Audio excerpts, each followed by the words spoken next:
Bienvenidos a los que nos están acompañando, bienvenidos de vuelta a los que estuvieron con nosotros antes. Si no vieron las últimas sesiones, están grabadas y van a estar disponibles la próxima semana en nuestra página web, ableunited.com, específicamente en nuestro canal de YouTube, en youtube.com/ableunited. Con gusto presento a Michelle Kenny, quien es miembro fundadora de GAPS Legal, PLLC. GAPS Legal PLLC fue creado para servir las necesidades específicas legales de el- la comunidad con necesidades especiales. Proveen muchos recursos, Michelle, y quiero agradecerte por tomarte el tiempo de compartir este sábado para hablar acerca de la custodia. Es un placer. Voy a compartir mi pantalla, a ver si la pueden, si funciona. Y antes de empezar, tenemos una pequeña encuesta que vamos a hacerle unas preguntas para saber quién de ustedes trabaja, está bajo la capacidad de custodia o es tutor. A ver, la mitad son tutores legales, la mitad no lo son. Esta es una buena referencia de saber quién está presente hoy. Ahora, Michelle, te paso nuevamente el micrófono para que nos hables acerca de la custodia.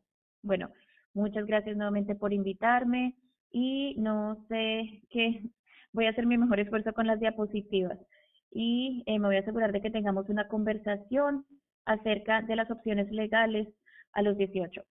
Quiero sacar la custodia de la primera línea de defensa y asegurarme de que apreciemos que hay más de una opción. Entonces, aquellos de ustedes quienes ya son tutores, tal vez ya han atravesado diferentes caminos, o los que aún no lo han hecho, tal vez yo podría ayudarles a entender que no hay una solución para todas las personas, sino que varían.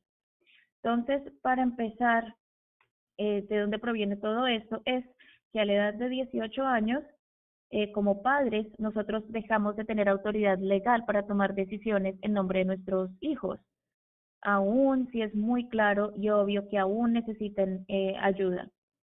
Nosotros todos se presume que tenemos la capacidad a la edad de 18 años. Entonces, normalmente, tal vez un doctor, el sistema escolar, Social Security, alguien entra y dice su autoridad como padre ya no es lo suficiente. Y la realidad es que tenemos varias opciones y esas opciones van desde el quedarse por fuera del estado, de las decisiones de la Corte, mirar documentos de planificación patrimonial y reconocer que hay algunas familias que deciden no hacer nada.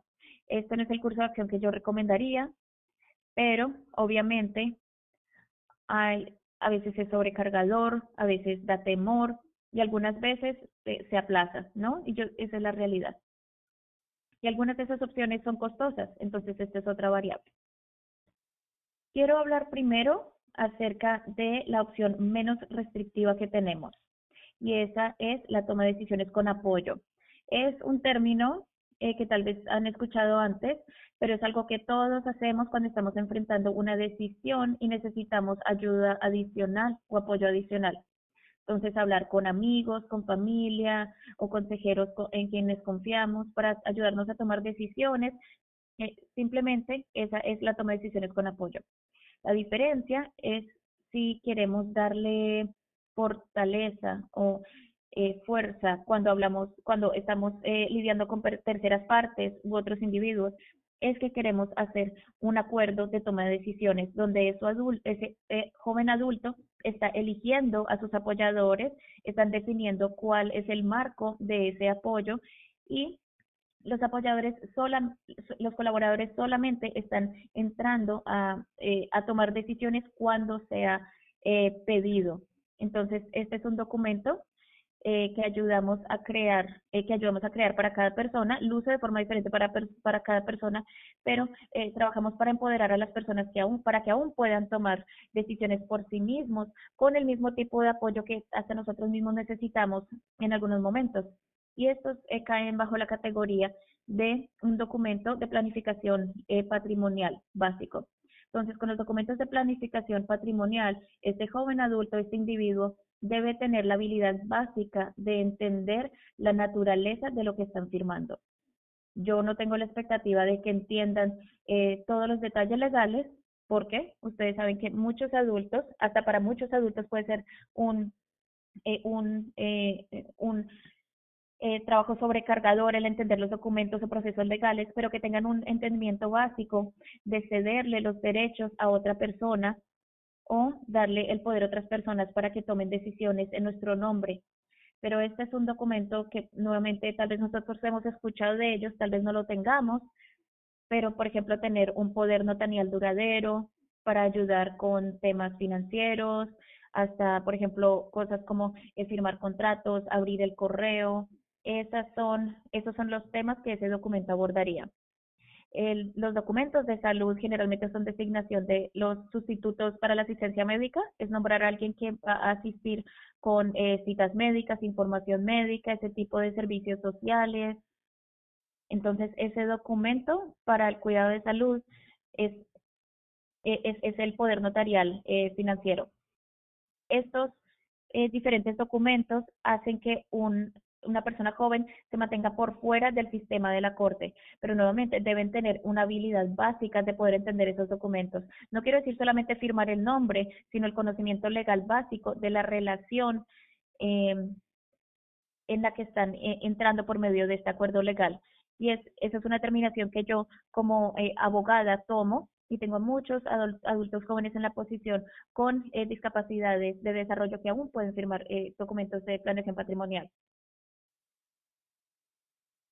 Otras alternativas para no ser parte del sistema de tribunales es ser un beneficiario. No tienes que hacerlo eso. También si tienes si eres dueño con la alternativa de la cuenta, por ejemplo, manejar los beneficios del gobierno, no necesita una intervención de los tribunales.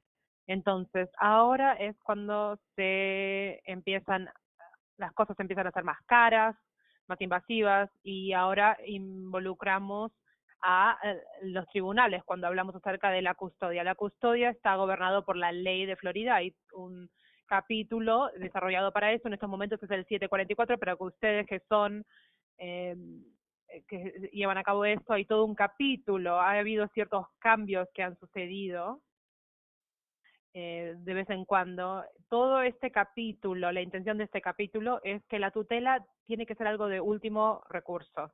Le permite al individuo poder tomar cualquier decisión que pueden hacer, que puede estar involucrado activamente en su vida, cosas de sentido común que queremos unos a otros. De todos modos, es una relación definida legalmente. Entonces, siempre tengo que recordarle a los padres que no están automáticamente la persona que tiene la custodia. No, simplemente porque uno cumple 18 años no se determina así, a menos que los tribunales ha hecho esa determinación. Es una cosa decidida por el juez o la jueza en tu condado, localmente algo definido por la ley. Ahora, esta persona es una persona que toma decisiones en nombre de otra persona que se ha determinado que es incapacitado. Este individuo básicamente no puede manejar su propiedad, no puede llegar a encargarse de sus cosas básicas de seguridad, por ejemplo, beneficios, cuentas de bancarias, cuentas Able, ese tipo de cosas, temas de propiedades con respecto a la custodia, decisiones inclusive de educación, residenciales y sociales. Todas estas tienen más que ver bajo la seguridad del tema de salud que esta persona sería designada. Vamos a hablar acerca de los derechos porque es algo crítico al proceso.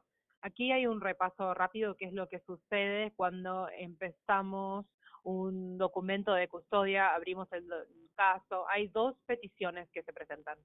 La primera petición es para poder determinar que la persona está legalmente incapacitada. Eso es lo que estamos pidiendo. La parte número 2 es luego una petición para que la persona, el tutor, sea asignado.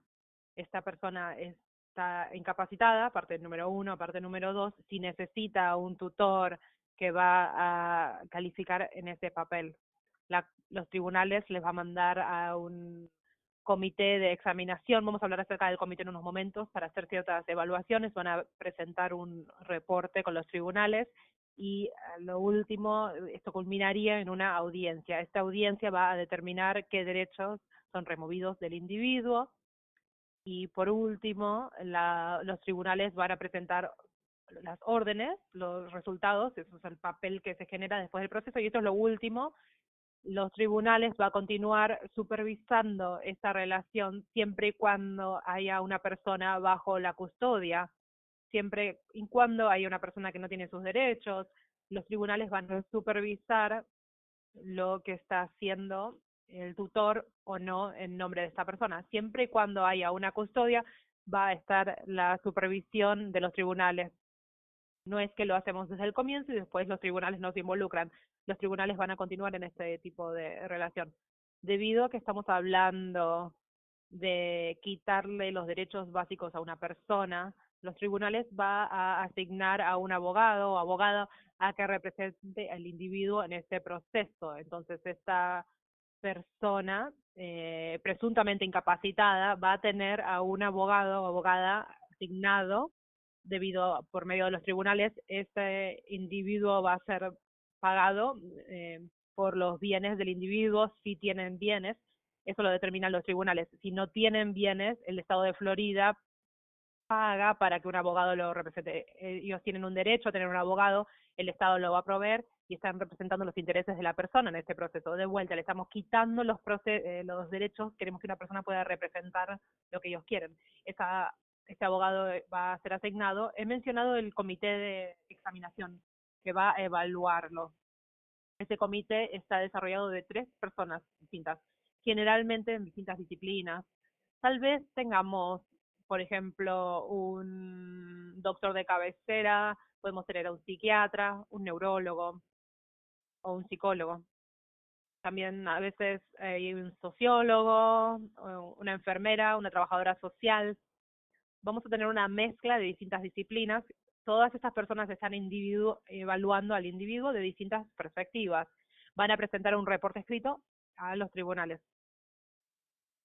Esto va a ser la evidencia principal que va a utilizar los tribunales para determinar si esa persona está incapacitada o no. Obviamente no va a ser la única evidencia, pero es una gran parte de la evidencia. Algunas de las protecciones que se van a llevar a cabo en esta audiencia es que tenemos que llegar a tener un estándar básico y claro de evidencia. Es un monto bastante alto de evidencias, no simplemente porque pensamos que no está capacitada la persona.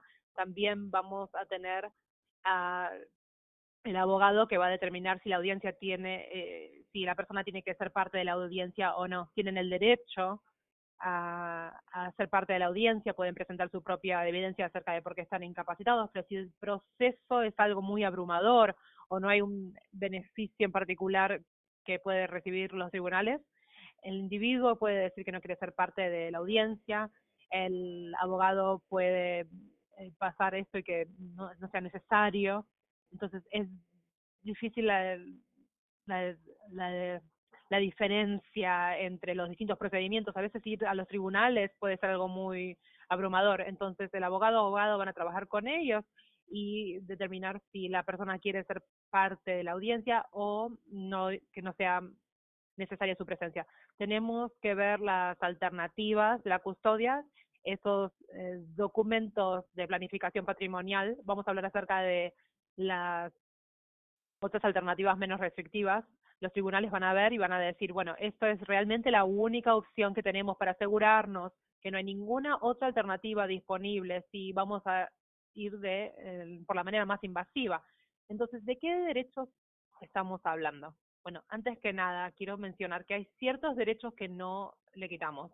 Por ejemplo, no le quitamos lo que nosotros hablamos de derechos de dignidad. Por ejemplo, el derecho de ser independiente, el derecho de la posibilidad de restauración, tener un tutor calificado, el derecho a tener un abogado o abogada, el derecho a ser parte de la audiencia, expresar sus preferencias, tener personas que los visiten. Hay unos 15 derechos que cada persona siempre va a tener. Los derechos que estamos diciendo que tal vez serían removidos, esos tipos de derechos que son dos tipos de derechos distintos. Digo esto porque estamos hablando de derechos personales, derechos que se les quiten, pero que estos derechos nunca son delegados o dados a un tutor. Luego tenemos esos derechos que podrían llegar a ser removidos y pueden ser delegados o dados al tutor. Empecemos con los derechos personales. Por ejemplo, un derecho a casarse, a votar, a solicitar personalmente beneficios del gobierno, derecho a manejar, viajar y trabajar. En el estatuto, así es como está escrito por ley. Obviamente, tal vez se va a agregar una adición del derecho de poseer o tener un arma de fuego. En estos momentos, los tribunales lo van a remover, pero no son uno de los enumerados bajo el 744, debido a las discapacidades de salud mental, debido a Stoneman Douglas. Esas son las que estamos evaluando que estarían en el estatuto. También quiero clarificar, eso no significa que la persona bajo la custodia no puede viajar nunca más. Estos son derechos personales que tienes que tomar por decisión tú mismo. Por ejemplo, yo no puedo ir a obtener la licencia de conducir por otra persona, tienes que hacerlo por tú mismo. Tú tienes que votar, obviamente lo tienes que hacer por tu cuenta. También quiero ver cómo voy a hacer como una persona va a trabajar por mí y que yo me quede con su sueldo. Entonces, esto son cosas que la persona tiene que hacer por una misma en vez de cosas que otras personas pueden hacer por nosotros. Entonces, otras cosas como, por ejemplo, firmar contratos, demandar o defender juicios, solicitar los beneficios del gobierno. Y es una diferencia que estamos hablando acerca de cosas personales, manejar, administrar propiedades, si estamos regalando propiedades, nos estamos deshaciendo de propiedades, no estamos hablando de bienes raíces, estamos hablando de, puede ser cuentas bancarias, distintos lugares donde puede haber dinero, consentir al tratamiento médico y salud mental, determinar la residencia y tomar esas decisiones sociales. Por ejemplo, ¿qué podemos hacer en nuestro tiempo libre, nuestros hobbies? Todas esas cosas colectivamente, básicamente tienen que ver con lo que nosotros podemos hacer por nosotros mismos. Y en el proceso de la corte, esos son los derechos que están en juego, que vayan a un tutor. Esos últimos 7 que he cubierto van a ir a un tutor, inclusive si todos los derechos sean removidos en el proceso de no estar discapacitado. Entonces, eso es algo importante de recordar, es un proceso muy invasivo, nosotros no tomamos a la ligera los derechos de otras personas y esas 7 declaraciones me dan la habilidad para controlar las diferentes facetas de la vida de una persona. Entonces, queremos asegurarnos que esto es lo que sucede cuando uno tiene un tutor, es importante tener un tutor calificado. Entonces, cuando uno llena eh, las cuando uno, para uno poder ser nombrado, uno tiene una educación, hay diferentes pasos que hay que tomar, por ejemplo, llenar una solicitud de nombramiento, hacen investigaciones de créditos criminales. Esta persona que va a ser nombrada va a tener control de todos estos derechos fundamentales y tenemos que asegurarnos de que esta persona sea calificada. Y desafortunadamente a veces los padres no están calificados, tal vez hay algo en el pasado que se les ha olvidado, algo que hicieron tal vez en su juventud que fue una estupidez, y ahora en el capítulo de la custodia los hace inelegibles. Entonces es importante pensar en este momento quién podría ser calificado, quién tal vez en la familia podría ser un sucesor y asegurarse de que esté calificado. Eso es una consideración importante. No solamente alguien que sea familia va a ser nombrado. Entonces, recuerden que hay varios requisitos que hay que llenar para poder ser nombrado. Es importante, no solamente es suficiente levantar la mano y decir yo soy el padre. Después van a tener unos informes iniciales que hay que presentar ante las cortes, al igual que unos informes anuales que hay que entregar. Este es el monitoreo de la corte que mencioné. La corte se asegura de que usted esté haciendo lo que está supuesto de hacer, que usted esté proveyendo el apoyo y cuidado básico a la persona. Entonces, inicialmente lo que está proponiendo y también en base anual continuar asegurándose de que esos recursos estén en lugar, que haya una evaluación anual por un doctor, monitoreo básico continuo. Entonces, tal vez esto ya lo sobrecargó. Ahora vamos a hablar acerca de una alternativa menos restrictiva, pero aún es parte del proceso de las cortes. Y esa es la defensa del tutor. Y aquí van a ver el capítulo 393, que está gobernado por un capítulo un poco diferente en las leyes de la Florida, pero cuando un defensor tutor es nombrado, hay que mirar las diferentes reglas en el capítulo. Entonces, ¿cómo se nombra el tutor? El proceso es un poco diferente, pero su autoridad como tutor es diferente. Entonces, la defensa de tutores solamente puede ser usado para individuos con una discapacidad de desarrollo reconocida. Entonces, se debía haber manifestado antes de la edad de 18, se prevea que continúe de forma indefinida y tiene que ser una discapacidad intelectual, parálisis cerebral, autismo, espina bífida, síndrome de Down, síndrome de Phelan-McDermid y Prader-Willi. Entonces, estas son las que están identificadas en el estatuto en este momento. De otra forma, estamos hablando de la defensa de tutor es usada solamente cuando una persona tiene una de las discapacidades reconocidas en el estatuto. Entonces, ahora que conocen acerca de la abogacía de tutor, es como si fuera como la luz de la custodia. No hay petición para determinar que la persona está legalmente incapacitada. Entonces, no hay comité de examen, no tenemos que hacer todo ese proceso porque vamos a aceptar esa discapacidad de desarrollo como nuestra evidencia. Y hay pros y hay contras de esto. Tengo que decirle, yo tengo a una hermana que tiene síndrome de Down. A mí no me gusta generalizar y por eso esa es la razón por la cual sus opciones legales no son las mejores para todo el mundo. Depende en el joven adulto, depende en sus fortalezas, en tal vez sus debilidades. Entonces, vamos a usar el hallazgo legal de discapacidad o simplemente vamos a usar su discapacidad de desarrollo. Ese es uno de los puntos clave que estamos mirando en la diferencia entre estas dos opciones. Entonces, no tenemos el comité de examen.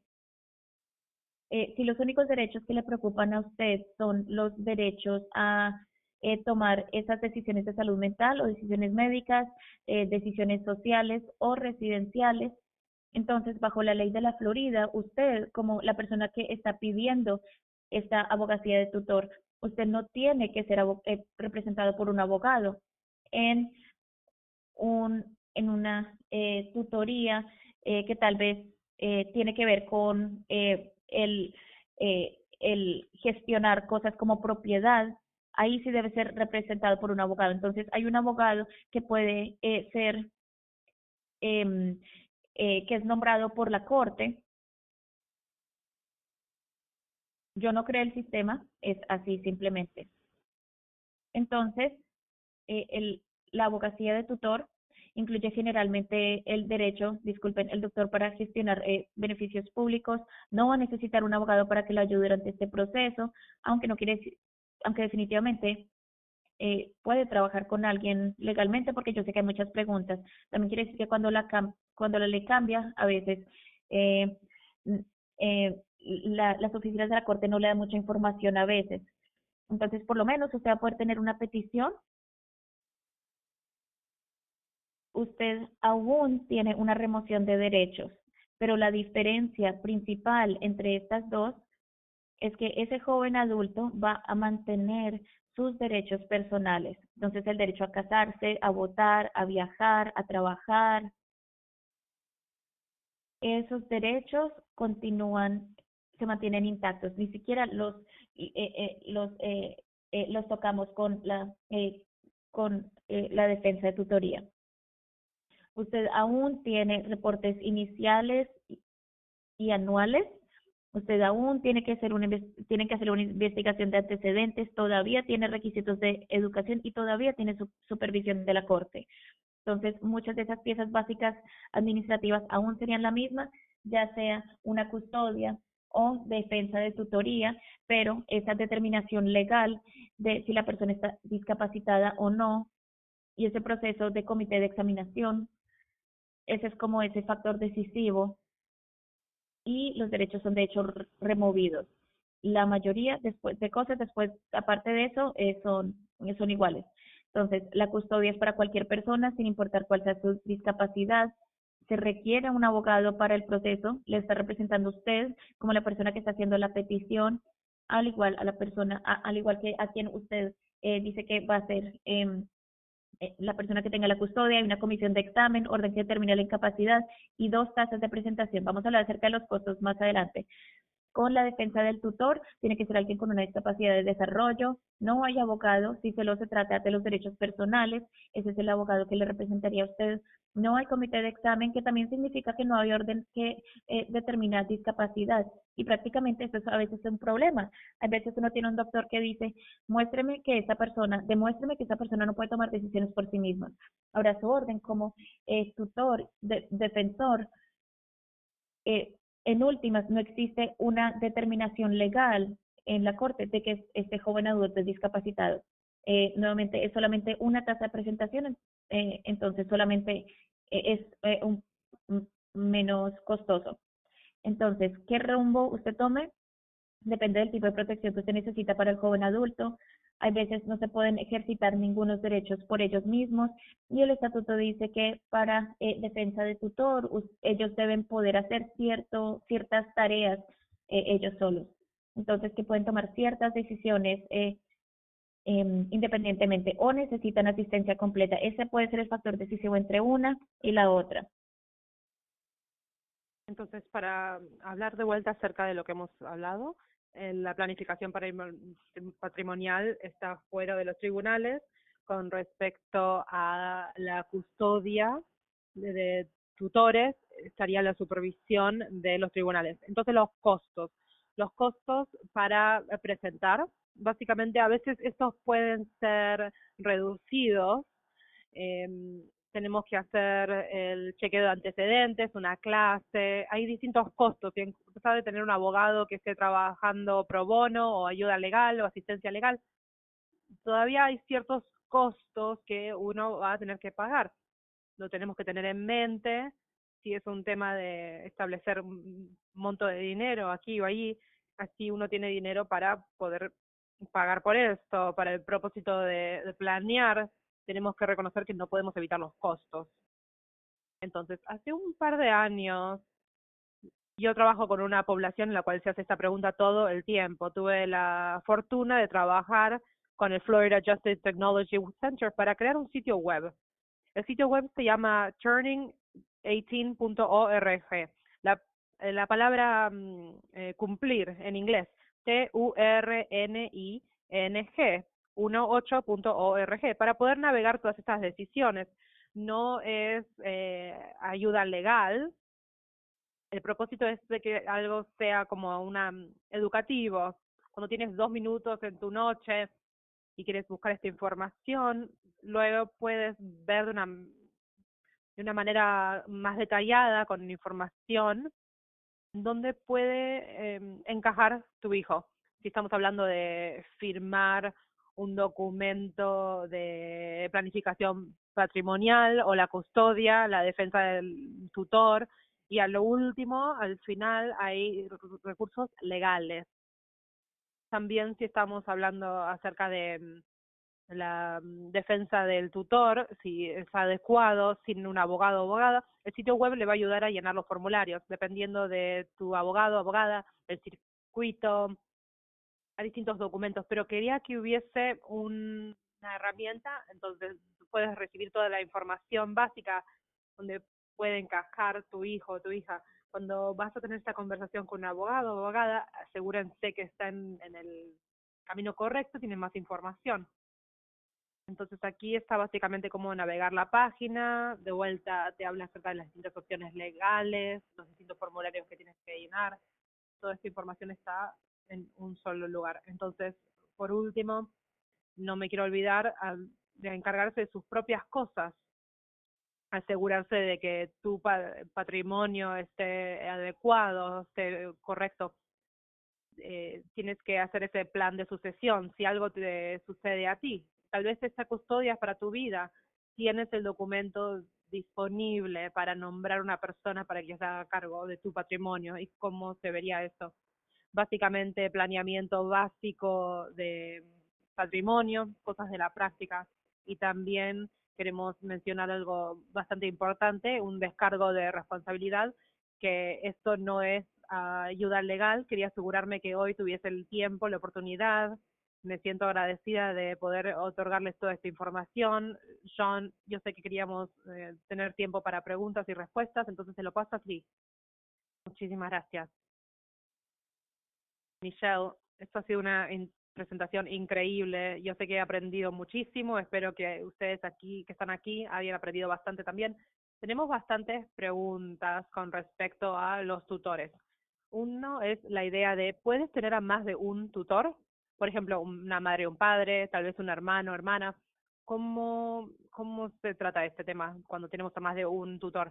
Buena pregunta, amo esta pregunta, porque a veces uno cree que solo se puede tener un tutor y ese no es el caso. Se puede tener co-tutores, dos tutores que se hacen cargo de la persona. Tal vez no es un padre, tal vez puede ser un padre, una madre, tal vez puede ser un hermano, hermana.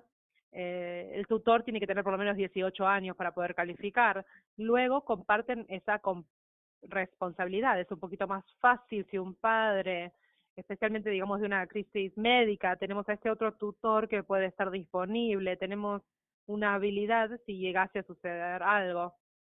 Puedes empezar haciendo el tutor solo al comienzo y después pueden ser cotutores y después pueden cambiar. Tal vez si llegase a suceder algo, pueden cambiar al tutor. Esas cosas pueden llegar a cambiar, pero siempre y cuando el custodio, el tutor pueda calificar. Ahí tengo un caso en el cual tengo a 3 tutores. No lo recomiendo siempre porque cada tutor tiene que firmar todos los documentos, pero esa flexibilidad existe en las leyes. Buena pregunta. Una pregunta más. Hablaste acerca de esto, pero quiero poner más énfasis en esto. El tema de la incapacidad, los tribunales deciden eso. ¿Puedes describir qué significa estar incapacitado? ¿Qué es lo que deciden los tribunales que una persona está incapacitada? Bueno, no es claro cómo está definido en el estatuto, ¿no? O sea, no puedes manejar tu propiedad o cuidar de tu seguridad.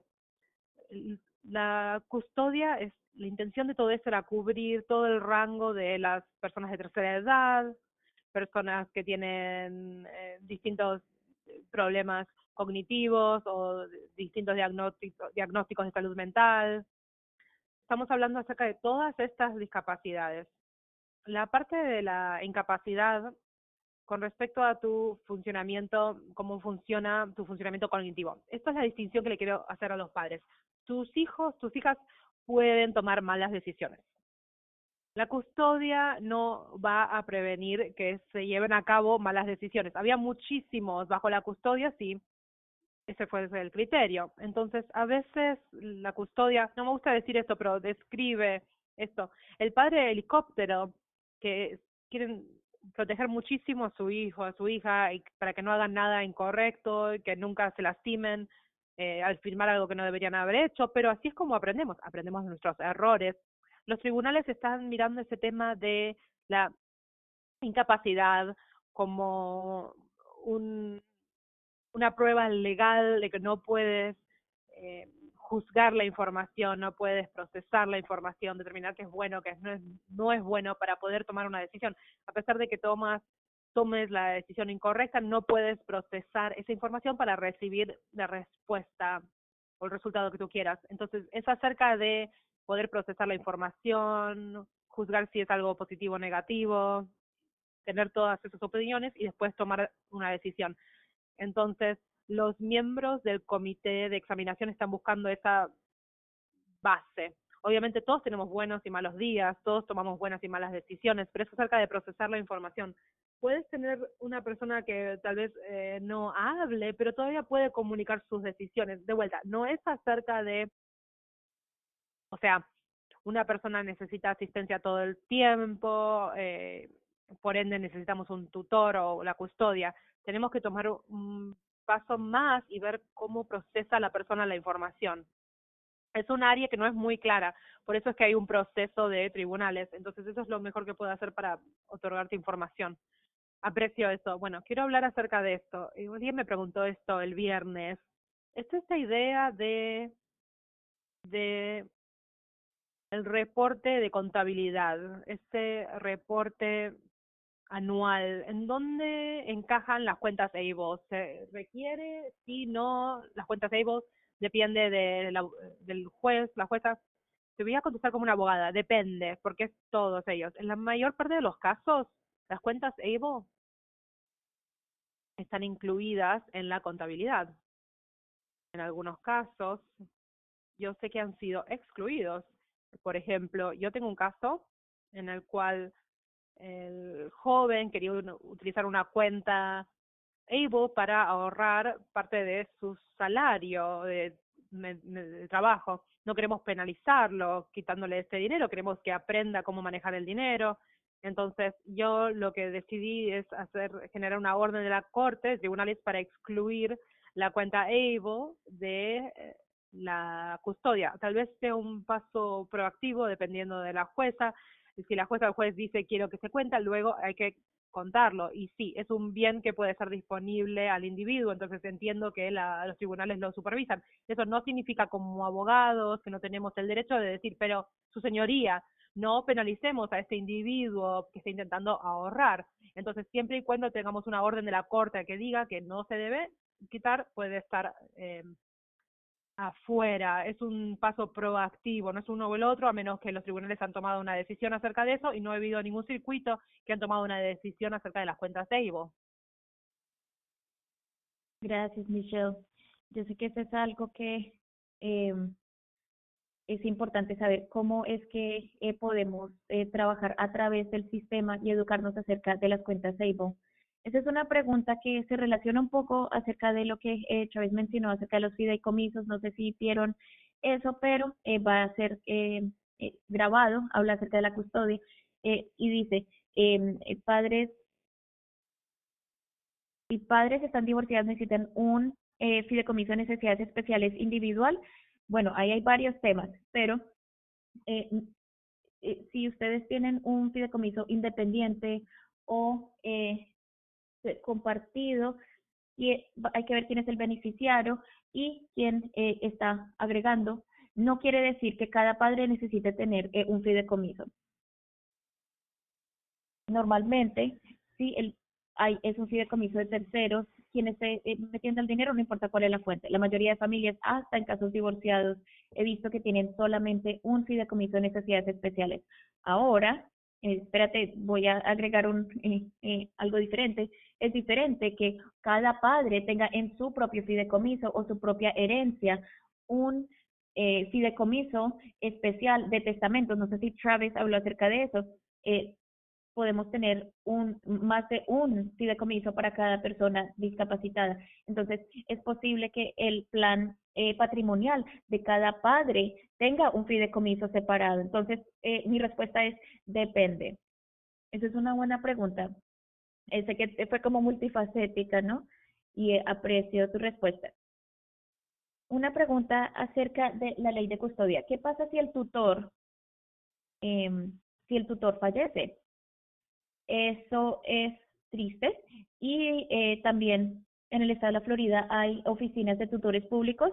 Es donde alguien sería nombrado por el estado, porque si alguien de la familia no puede servir en esa capacidad, pero los tutores pueden ser desde que estén relacionados por matrimonio o por sangre, pueden servir desde otros estados. Entonces tal vez tenemos un miembro de la familia que está en otro estado que puede ser tutor. No quiere decir que tenga que vivir y cuidar a la persona. Entonces, hacer la distinción de que esta persona no tiene que tomar la custodia de la persona, sino que los tutores no tienen que ser un padre custodial en ese sentido.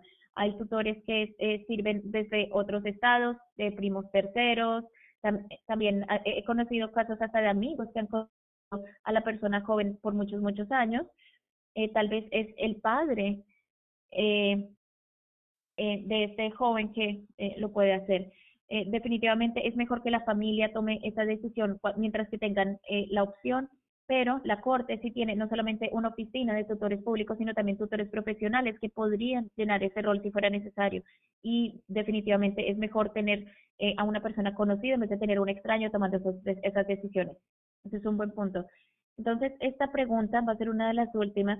Si ustedes tienen preguntas, pueden usar la casilla de preguntas y respuestas en la parte de abajo del Zoom para hacer sus preguntas.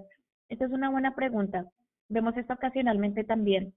Dicen, oye, estoy en X de Z ciudad en la Florida. ¿Cómo encuentro a un abogado local? ¿Cuál es el mejor lugar para yo poder encontrar un abogado local?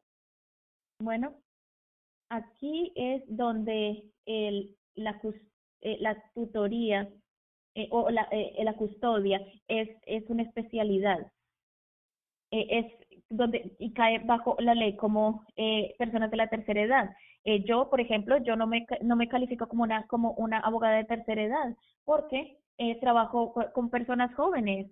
Entonces, es un buen inicio el buscar a una persona que trabaje con leyes de personas de tercera edad. Hay una academia de abogados de tercera edad.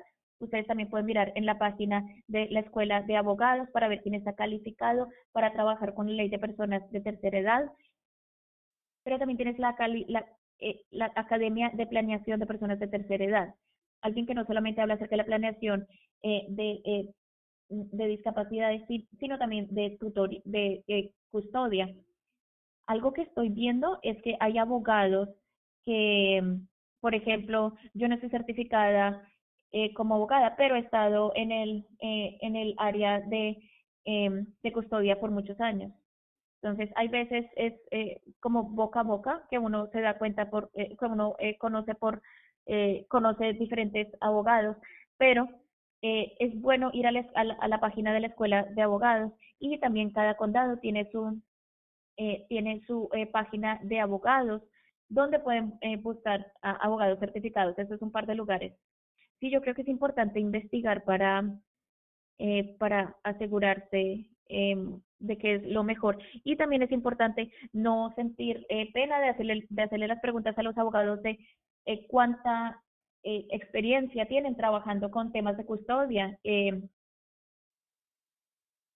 Yo creo que, por ejemplo, a mí me llaman todo el tiempo y me preguntan, oye, necesito hacer una custodia. Y cuando yo termino de hablar con ellos, me doy cuenta de que tal vez la custodia no es lo mejor para ellos, sino abogacía, por ejemplo, o ser tutor. Y si ustedes llaman a un abogado y los abogados no tienen la especialización o no tienen sensibilidad a las diferentes necesidades y opciones, tal vez ellos no le puedan dar la mejor respuesta. Entonces es importante preguntarle cuántos casos o cuánta experiencia tienen en casos, en cuestiones de custodia, defensa de tutor, es un buen punto.